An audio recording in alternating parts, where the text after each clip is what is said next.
I thought she'd back off. Nope. The next morning, a letter was taped to my door.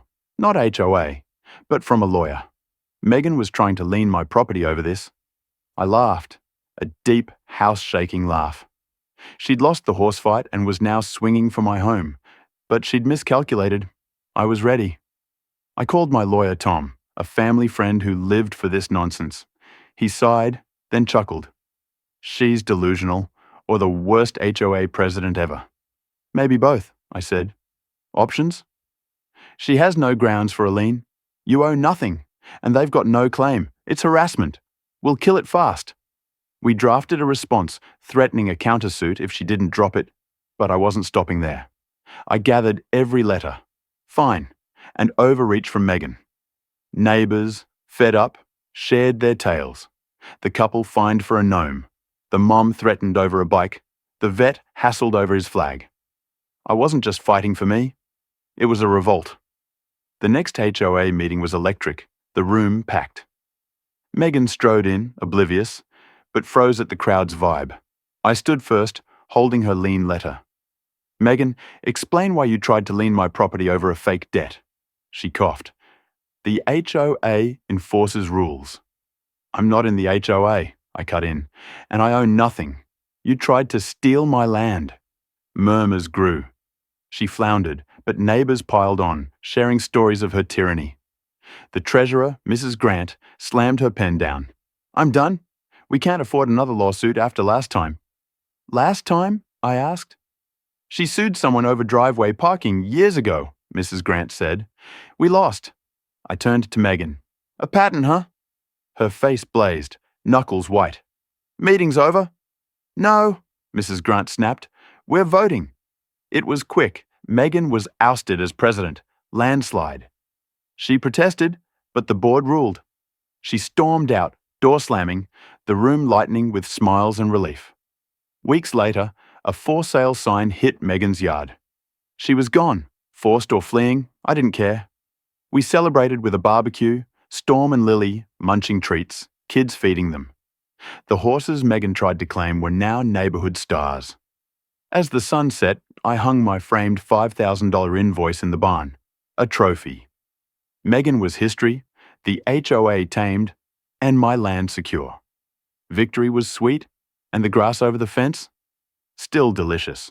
Megan slid a paper across the table, her smirk sharp enough to sour milk. You need to sign this, she said, voice dripping with smug triumph. We're officially registering your horses as community property. I stared at her, then the paper, then back at her, waiting for the punchline. It didn't come. She was dead serious. My horses, Storm and Lily, were now, according to her, HOA property. Laughter erupted from my chest, too loud apparently, because the other HOA board members squirmed in their seats, their pens frozen mid-scribble. Megan, you can't be serious, I said, wiping a tear from my eye. Oh, I am, she shot back, chin high. Your horses have been grazing on community land. That makes them communal assets. I leaned forward, voice low. Megan, they stuck their heads over the fence and nibbled some grass. That's not trespassing. That's just being a horse. She crossed her arms, undeterred. The HOA bylaws state that any personal property benefiting from HOA land can be claimed as community property. Your horses used our land, so they're ours. A slow grin spread across my face as a plan sparked to life. If Megan wanted to play this absurd game, I'd play to win. The first time I met Megan, she was already yelling at me from across the street, just days after I'd moved into my dream home, a gorgeous property perched on the edge of an HOA neighbourhood. My land, a sprawling lot with fruit trees, a veggie garden, and a handcrafted wooden deck, predated their expansion, privately owned and exempt from their rules. But that didn't stop Megan. She marched up my driveway, clipboard in hand, oversized sunglasses sliding down her nose, her face locked in a permanent scowl. Excuse me, sir, she said, in that tone people use when they think they own you. Do you have a permit for those animals? I blinked. You mean my horses? Yes, those, she sniffed, eyeing Storm, my grey gelding, like he was a stray cat. HOA rules ban livestock. I smiled, sensing her angle. I'm not in the HOA. Her face twitched. This whole neighborhood's under HOA jurisdiction. My property isn't, I cut in, nodding to the legal docs posted on my fence for just such an occasion. This land existed before your HOA. I'm exempt. Megan pursed her lips. It's still an eyesore. I chuckled. You don't have to look. She stormed off, but that was just the opening salvo. The next morning, I sent her an invoice. $5,000 for 3 months of boarding, feed, and vet care. If she wanted Storm and Lily, she'd pay. The neighborhood erupted. I expected a reaction, but not this chaos. At dawn, frantic knocking jolted me awake, unhinged, not gentle. I opened the door to Megan, red-faced, waving my invoice like a weapon. This, she spat, is a joke. I sipped my coffee, savoring it. No joke. That's horse boarding rates. I even discounted it. Premium stables charge more. She made a sound, half scoff, half scream. You can't charge the HOA. I raised a hand. Hold on. You claim my horses. They need care, food, shelter, vet visits.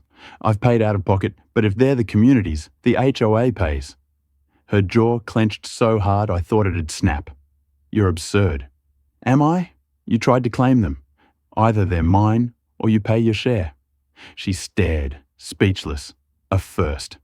I'll bring this to the board, she snapped, storming off. I couldn't wait. The HOA meeting was a circus. Homeowners packed in, watching the drama unfold. Megan sat at the table's head like a tyrant, clearing her throat. Before we start, I'll address some misunderstanding about Mr. Carter's horses. I smirked. Oh, what misunderstanding? She clasped her hands, primly. The HOA doesn't own your animals. That wasn't the intent. I tapped her letter. That's not what you wrote? The crowd murmured. Some chuckled. They'd seen Megan's power plays, but this was public. Her face tightened. I meant their use of community land could be regulated. And so you claimed them as property, right? Her lips thinned. A technicality. I slid the invoice over. Then you owe me $5,000, also a technicality. An older board member, Henry, coughed. Megan, if we claim them, we're financially liable. We can't have it both ways. She glared. I didn't mean literal ownership. That's what you wrote, Henry said, adjusting his glasses. If we don't pay, it's fraud. Her face twitched. She wasn't used to losing. Another member, Mrs. Ellis, chimed in. What's our budget for this? We didn't plan for horses. More murmurs. I pushed. Oh, and I'll need HOA approval for vet bills, diets, shoeing, exercise. Who's overseeing their care? Megan's expression was pure gold. She'd dug a hole too deep to climb out. She exhaled, defeated. Fine. The horses are yours. The HOA doesn't claim them. I grinned. Glad we're clear. Neighbors clapped. Someone whistled. Megan glared, gathered her papers, and stormed out, humiliated.